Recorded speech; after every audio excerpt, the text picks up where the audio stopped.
What is up guys, JayFerGaming here and welcome to round 17 of F1XL Season 8. It's that race, the Monaco Grand Prix, and it feels like so long since I raced around here. It was actually at the start of F1 2014 on that hideous game, and I was really nervous for this one. I thought this is going to be very tricky, especially with the damage model on this game, and I haven't DNF'd in an F1XL race before from crashing out, and that's I think over 120 races now, so I was nervous for this one. And into qualifying, we put a banker lap in on the super softs, then a bit of a banker on the ultra softs, and now we were powering through for our final lap. We're currently in P3. Our championship rival Pingus is just ahead of us, so we're trying our best to get ahead of him. We do have a 44-point lead over him in the driver's standings with 5 races to go, including this one, so it's very important to get ahead of him. Come to the line, it's definitely an improvement. Can we get into P2 at least? Yes, we can. That's exactly what we needed. Debutant Vinyl Junkie takes pole position, so good effort there from him. I've never raced with him, but I was told he was a clean, quick racer, so that should be interesting. We're just ahead of our rival Pingers there, but hey, that was a great session for us. Very happy with that lap. Now it's another dry race. We've had 17 dry races in a row, which I find absolutely incredible. So reducing the fuel, because I was pretty certain there was going to be a safety car, the new damage model, and with the amount of times people crash, I'm basing that on Baku on all 3 leagues, so I'm expecting a few crashes in this one, but it should be a simple one stop, hopefully with no damage, as we build up to the big one, the Monaco Grand Prix. 5 lights and delay, and away we go. We're aiming to the right just to cover Pingers off, just settle into P2. I knew we wouldn't get final into turn 1, so there wasn't much point trying there. So we've got a solid first corner. I don't think there's been too much contact looking at the minimap, and now we're just going to chase the new guy in the lead, see what he's all about, see if he can handle the pressure, and see if we can keep it out the wall, because yeah, I'm not really used to starting this far up the grid of Monaco. Usually I'm in the mid-pack, because my qualifying pace around here in past games has been absolutely horrible, but I just had a groove this weekend. I have the last few races, it's weird. I've just started getting some decent pace, and especially the Lowe's hairpin. That on the first lap when you're in the mid-pack is absolutely horrendous, but we're sticking with Vinyl here. Looks like he's got a solid start, and don't think there's been too much contact looking at the minimap, so a good start from Lee too here. 17 drivers as well, so it's definitely going to be very tricky. So we're just chasing him down, and there's a yellow flag come out, and just ahead of us, Vinyl's gone wide. He's hit the wall at the swimming pool. I think he's got damage. How he isn't out the race, I will never know. Surely that could have been a retirement, and I think he's going to go into the pits. He must have a damaged front wing, so that's pretty unlucky for him, and that's put us into the lead. That's to be fair, it has worked out pretty perfectly for us. We've got a little gap over Pingers in P2, 1.3 seconds, so when DRS is enabled, he should be out of range. We do set the fastest lap of the race going on to lap 3, but Pingers just beat us by a couple of hundredths, I think that was.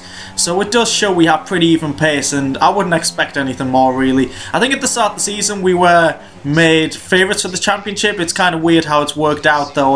There's been a lot of driver movements this season, so we don't have like the intense drivers battle for the championship as we usually do, but let's see how this pans out first. So there was a couple of crashes, and just very surprised there wasn't a safety car. Bullet Wounds crashed out now. Both retirements so far have been at the Novel chicane, so I'm not really sure what they're doing.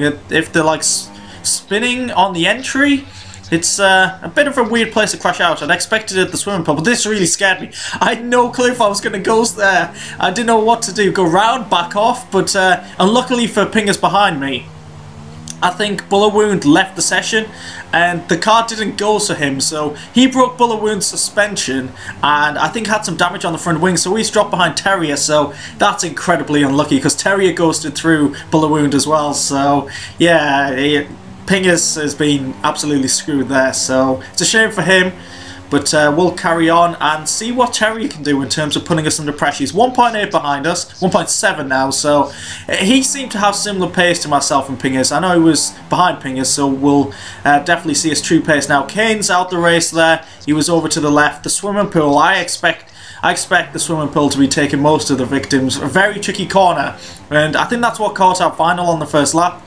He may have tried to go full pace through there. I've just backed off every lap because you can't go flat through there, in my opinion. And yeah, that was a corner cut warning. We only got 2 in the whole race. I was so proud of myself. I mean, corner cutting around here is so easy, so to not get a penalty was incredible.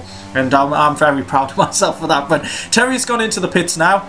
I was being told this was the start of my pit window, so I was being a little bit safe. I had a bit of, I think it was about 2.5 seconds gap to Terrier. And yeah, I wanted to go for an extra lap just so the super softs can last till the end of the race. So he's going for the undercut. That's probably the main chance of him trying to overtake me. And oh, this was so frustrating. I knew Taz, my teammate, was in the pits, but he was miles down the road. Why I had to get held up there? 4.1 seconds, and I'm just very lucky the Terrier had damage to his front wing. Otherwise, it would have been very close coming out the pits. But luckily we had the gap. He had, I think he said he had a 10-second pit stop, which has definitely helped me out as I got delayed there. Thank you, team. It could have been Ricciardo, Monaco 2016 all over again with the tyres not ready and Hamilton taking the victory off him. I would have been absolutely gutted if that happened, and I probably would have used Ricciardo's team radio as well. So, lap 24 now, yellow flag. Looks like Pickles had a bit of a crash there. More drivers seem to be struggling with the Novel chicane than the swimming pool section. I was very surprised with that. As you can see, we do back off a little bit because I've seen so many videos of people just crashing on the exit there. So lap 30, we still have the gap to Terrier.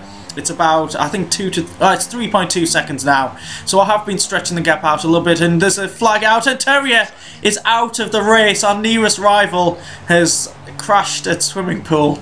I could say I've cursed it, but I already knew that was going to happen. So that's a shame. I've got to say, Terrier put in a fantastic drive, putting me under pressure for 30 laps. But yeah, the swimming pool section has caught him out, and he is out the race. Now we have a 20+ second lead to Elite, and I just try to stretch the gap out just to cover off the safety car. Greeners, who thinks he made my video in US, well, he's made my video in Monaco too. Fruit Loops in the distance. He hadn't been in the race so far with us, but he just wants to get in the highlights once again, so another shout out. But I was pushing in these final laps. I'd covered off the safety car because I was wary that someone would pit and I wouldn't. That situation might happen. Or I'd pit and the car behind wouldn't, and I'd drop behind him because I know track position is important around here. But I don't know, I was just pushing in the final 5 laps. I felt like I was going to make less mistakes if I did that, and it happened like that. Someone was off to the left there. I'd be gutted if I crashed out in the past couple of laps. All that time and effort put in, having a clean race around Monaco, but we're coming around the final corner and we're going to come home to win our first Monaco Grand Prix. What a fantastic feeling, and yeah, that's a big win. I'm so happy with that. I wanted just a conservative race, just don't crash out. I was really concerned, but I've won by 50 seconds pretty much. I can't believe that. Yeah, what can I say? So that extends my lead to the top of the driver standings to 61 points to Pingers, if I'm not mistaken. But if you have enjoyed that video, please do leave a like, subscribe if you haven't already, and I'll catch you in my next race highlights. Goodbye.